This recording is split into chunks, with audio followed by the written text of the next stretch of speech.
Welcome back to the Vital Signpost. As nurses and nursing students, we are no strangers to heart failure, but today we are going to take a deep dive into this complex condition. I am joined by an expert who I know can break down these challenging cardiology I'm concepts. happy to be here. It's great to have the opportunity to really dig deep into this important topic. Before we get started, I have to say the materials you shared for this deep dive are impressive. We've got a really comprehensive chapter to unpack and some thought-provoking review questions. What stood out to you the most as we were preparing? You know what really struck me was just how prevalent heart failure is. The fact that it leads to more hospitalizations than all forms of cancer combined. It really emphasizes how important it is for nurses to have a strong understanding of this condition. Absolutely. That's a powerful statistic, and it underscores why this deep dive is so important. So let's jump right in. The chapter we're looking at today outlines 8 learning objectives, and I have to say they're all very focused on practical application, which I know is crucial for nurses. Absolutely. These objectives are all about giving you the knowledge and skills you need to confidently care for your patients. Okay, so let's take a look at these objectives. The first one is to describe the basic pathophysiology of heart failure. Right, so this isn't just about memorizing a definition. It's about understanding how and why the heart function is compromised and how that affects the entire body. Okay, so it's understanding the what, the why, and the how. Now, the second objective is to differentiate between the types of heart failure. Yes, so this is where we get into left-sided versus right-sided systolic versus diastolic. Understanding these distinctions is so important for recognizing the different ways heart failure can show up in your patients. Because a patient with left-sided heart failure is going to present very differently than a patient with right-sided heart failure, right? Exactly, and the treatments can vary as well, so knowing the difference is key. Now, the third objective focuses on applying the New York Heart Association functional classification and the American College of Cardiology Foundation American Heart Association stages of heart failure. Those classifications are really helpful for determining the severity of a patient's condition. Right. Precisely. They help us assess the severity of heart failure and guide treatment decisions. It's about understanding where your patient falls on the spectrum of this condition. The fourth objective delves into the pharmacologic treatment of heart failure, exploring the various classes of drugs used to manage this condition.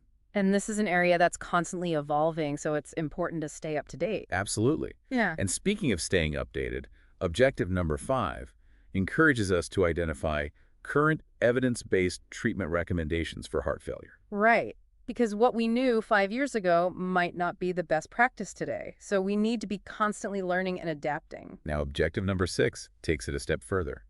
It encourages us to evaluate new therapeutic options for treating heart failure. Which is exciting because there's so much research happening in this field leading to new medications and treatment strategies. Right, and to make sure we're prepared to use those new treatments. Objective number 7 focuses on identifying the nerfing implications of these newer therapies. So it's not just about understanding the science behind the new treatments, but also knowing how to use them safely and effectively in real-world clinical settings. And finally, objective number 8 encourages us to apply critical thinking skills to the care of patients with heart failure. This is where all the pieces come together. Absolutely. It's about taking all of this knowledge and using it to make the best possible decisions for your patients. Okay, so we've got a good overview of the learning objectives. Now, before we dive into the chapter itself, let's define some key terms that are going to come up repeatedly. The first one that jumps out at me is atrial fibrillation. Atrial fibrillation, or AFib as it's often called, is an irregular heartbeat that can lead to some serious complications such as stroke. It's a common problem in patients with heart failure, isn't it? It is. So it's something we need to be aware of and know how to manage. Now, another key term is ejection fraction. Can you remind us what that is? Ejection fraction is basically a measurement of how much blood the left ventricle pumps out with each beat. It tells us how efficiently the heart is working. So a low ejection fraction would be a sign that the heart is struggling. Exactly. Now, there are also a few terms that often trip people up: inotropic, chronotropic, and dramatropic. Can you break those down for us? Sure. So inotropic refers to the force of the heart's contractions. Okay, so a positive inotropic effect would make the heart squeeze harder. Precisely. Now, chronotropic refers to heart rate. So like how fast or slow the heart is beating. Exactly. And dramatropic refers to the speed at which electrical signals travel through the heart. So these terms all relate to how medications can affect the heart's function. Yes. Understanding these terms will really help you understand the different ways we can manage heart failure with medication. Okay, so now that we've got these key terms under our belt, let's move on to the chapter text itself. What's the big picture overview of heart failure that the chapter presents? Well, the chapter really emphasizes that heart failure is a complex clinical syndrome, not just a single disease. It can arise from a variety of conditions that damage or overwork the heart muscle. Right, so it's not a one-size-fits-all kind of condition. Exactly. And it can manifest in many different ways depending on which side of the heart is affected and what the underlying cause is. So it's a condition that requires a very individualized approach to treatment. Absolutely. Now, the chapter also goes into detail about the different types of heart failure, starting with left-sided versus right-sided. Can you quickly review the main differences for us? Sure. So, left-sided heart failure occurs when the left side of the heart can't pump efficiently. This can cause fluid to back up in the lungs, leading to shortness of breath, especially when lying down. So patients with left-sided heart failure might experience symptoms like coughing, wheezing, and fatigue. Exactly. And right-sided heart failure occurs when the right side of the heart can't pump blood to the lungs effectively. This can cause fluid to back up in the body, leading to swelling in the legs, ankles, and abdomen. So different sides of the heart failing lead to fluid buildup in different parts of the body. Exactly. Now, the chapter also discusses the two main categories of heart failure, systolic and diastolic. Can you refresh our memories on those? So, systolic heart failure, also known as heart failure with reduced ejection fraction, means the heart muscle isn't contracting strongly enough to pump out enough blood. And diastolic heart failure, also known as heart failure with preserved ejection fraction, means the heart muscle is stiff and can't fill with enough blood. Right. So, in systolic heart failure, the pump isn't strong enough. And in diastolic heart failure, the pump is working okay, but the chamber isn't filling properly. That's a helpful way to think about it. The chapter then goes on to discuss the various causes of heart failure, highlighting things like coronary artery disease, high blood pressure, and heart valve problems. It really emphasizes that understanding the underlying cause of heart failure is essential for effective treatment. We're not just managing symptoms, we're trying to address the root of the problem. And that brings us back to the importance of a thorough patient assessment. We need to gather all the pieces of the puzzle before we can determine the best course of action. Absolutely. Now, the chapter also discusses the New York Heart Association Functional Classification and the American College of Cardiology Foundation, American Heart Association stages of heart failure. These are two systems that help us assess the severity of heart failure. So the NYHA classification looks at how much heart failure is limiting a patient's physical activity, ranging from Class I, where they can do their normal activities without any symptoms, to Class 4, where even resting causes discomfort. Right. And the ACCFA-HA stages look at the progression of heart failure from stage A, where there's no structural heart disease or symptoms of heart failure, to stage D, where the patient has advanced heart failure and requires specialized interventions. These classifications give us a framework for understanding where our patients fall on the spectrum of this condition and for tailoring our interventions accordingly. Now, the next section of the chapter dives into the pharmacological management of heart failure. And this is where things get really interesting. The chapter explains how the treatment landscape has changed drastically over the years, with new drugs and new treatment guidelines constantly emerging. For example, Digoxin, which was once a mainstay of heart failure treatment, is now considered more of a last resort option in many cases. Exactly. And now the emphasis is on starting with ACE inhibitors, ARBs, or a newer drug called valsartan sacubitril as first-line therapy. Okay, so let's break those down. ACE inhibitors like lisinopril, they work by blocking an enzyme that causes blood vessels to constrict. This helps lower blood pressure and reduces the workload on the heart. Right. And ARBs like valsartan block the action of a hormone that causes blood vessels to constrict. So they work in a slightly different way but achieve a similar result. Okay, so they both help to relax the blood vessels and make it easier for the heart to pump. Precisely. Now, another important class of drugs in heart failure treatment is beta blockers. Like metoprolol and carvedilol. Exactly. Beta blockers work by blocking the effects of adrenaline on the heart. They help slow the heart rate, reduce blood pressure, and prevent the heart from being overworked. So they're basically giving the heart a break. Exactly. The chapter also discusses some newer treatment options like aldosterone antagonists and a combination drug called Hydralazine isosorbide dinitrate that's specifically recommended for Black patients.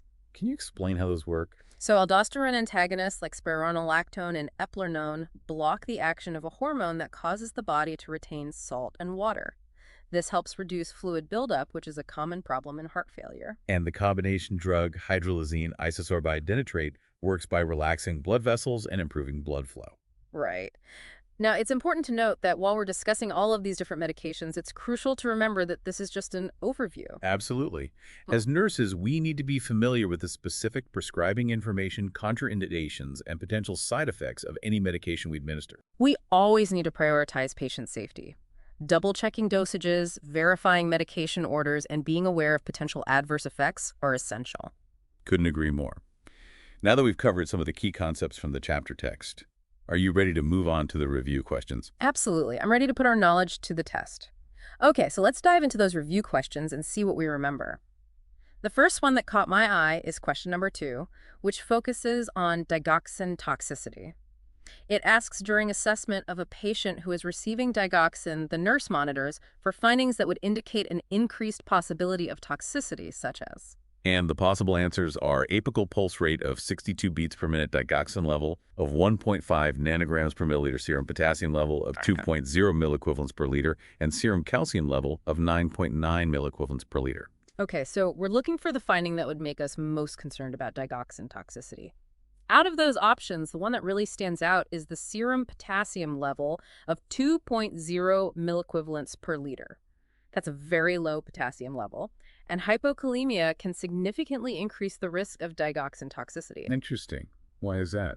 Well, digoxin and potassium actually compete for binding sites in the body. So when potassium levels are low, digoxin can bind more easily, and that can lead to an exaggerated effect. So it's like they're both trying to sit in the same chair, and if there's not enough potassium around, digoxin gets to hog the seat. Exactly. That's a great way to put it. Now let's move on to question number 4. This one asks a patient is taking a beta blocker as part of the treatment plan for heart failure.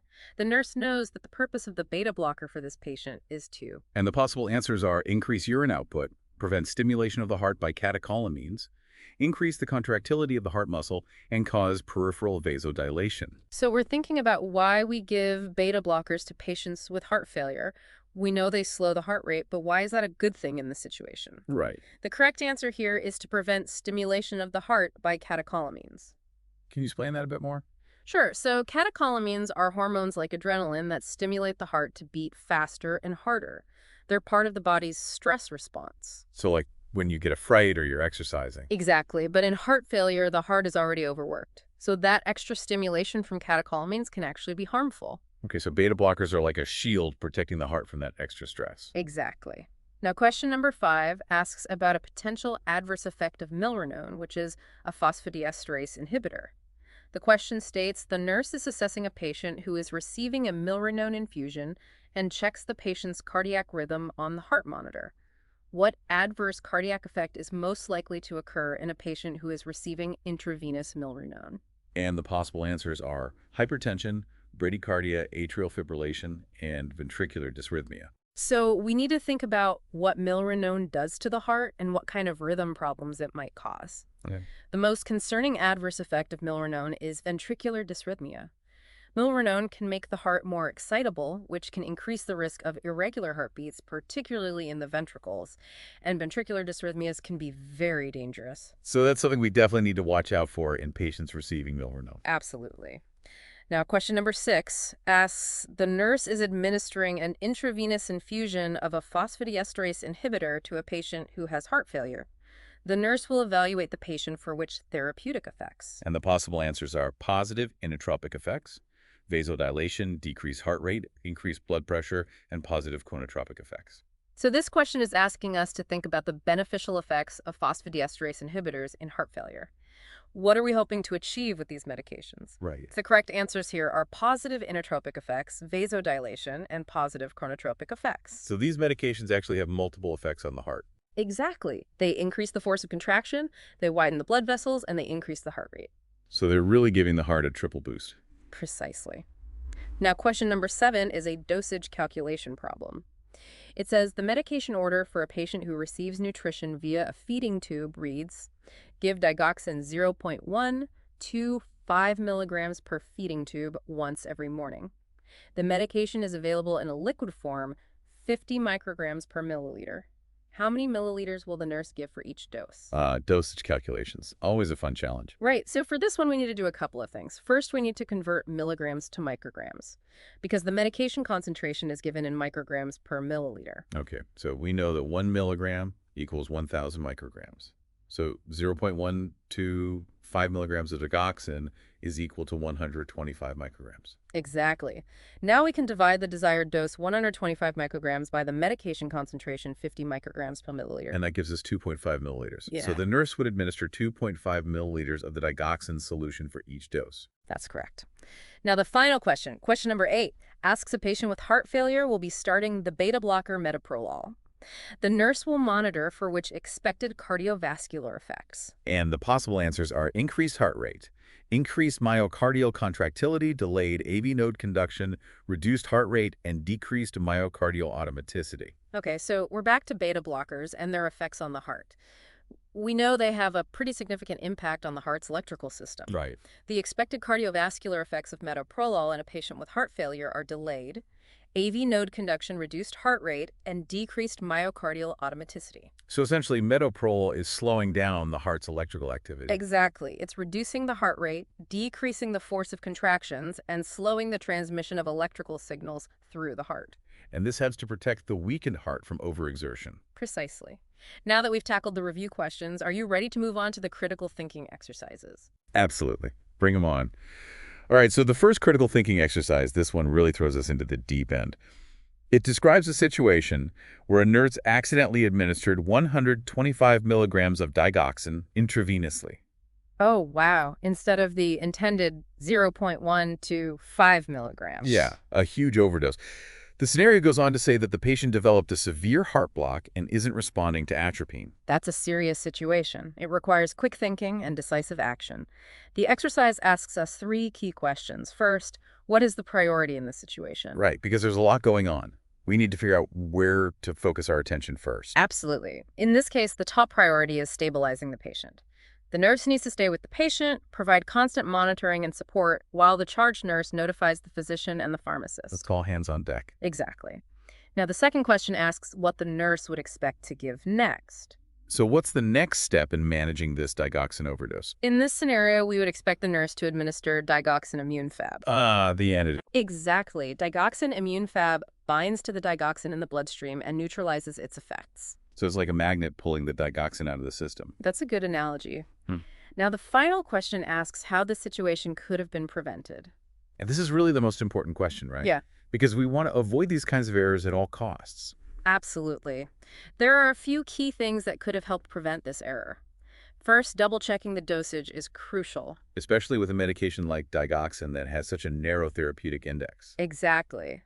And when we're dealing with decimals less than 1, it's always a good idea to use a leading 0. So instead of writing 0.125 milligrams, we would write 0.125 milligrams. That makes it much clearer and less likely to be misread. Right. And another important step is to have another nurse verify the medication order before administering it. That second set of eyes can catch potential errors. It's all about having those safety checks in place. Okay, so let's move on to the second critical thinking exercise. This one presents a less acute but equally important scenario. It involves a patient who's taking multiple medications for heart failure. Right. So this patient is on an ACE inhibitor, a loop diuretic, and a beta blocker. He also has a history of hypothyroidism and chronic bronchitis, and he recently quit smoking after years of heavy tobacco use. The scenario describes the patient complaining of a dry cough, but he says he's not having any shortness of breath. His physical exam reveals clear breath sounds with a few scattered bronchi. His weight is stable, and he has trace edema. His vital signs are all within normal limits. So he's got a few things going on, but his symptoms aren't overly alarming. Right. He's worried about his cough, though. He's afraid his heart failure might be getting worse or that he could have a pneumonia. And those are valid concerns given his history. Absolutely. But the exercise asks what the nurse's priority action should be. In this situation, the nurse's priority is to thoroughly assess the patient and gather more information before jumping to any conclusions. Because that cough could be caused by a number of things. It doesn't necessarily mean his heart failure is worsening or that he has pneumonia. Exactly. One thing that comes to mind is that a dry cough is a common side effect of ACE inhibitors. So it's possible that his cough is simply a medication side effect. That's definitely a possibility, and that's why it's so important to get a complete history and do a thorough physical exam before making any decisions about treatment changes. It's a good reminder that sometimes the simplest explanation is the right one. Absolutely. We need to consider all the possibilities and not jump to conclusions. Well, this has been a fantastic deep dive into the world of heart failure. I agree. We've covered a lot of ground. We've explored the pathophysiology, the different types of heart failure, the latest treatment guidelines, and even tackled some challenging critical thinking exercises. And I think we've highlighted some really important takeaways for nurses caring for patients with heart failure. Absolutely. We've talked about the importance of thorough patient assessment, accurate medication administration, and ongoing monitoring for potential complications. And we've emphasized the need for nurses to stay up to date on the latest evidence-based practices and to always prioritize patient safety. Thank you for joining us on this journey through the complexities of heart failure. We hope you found it insightful and informative. And we encourage you to keep learning, keep asking questions, and keep striving to provide the best possible care for your patients. Until next time, stay curious, stay engaged, and stay well.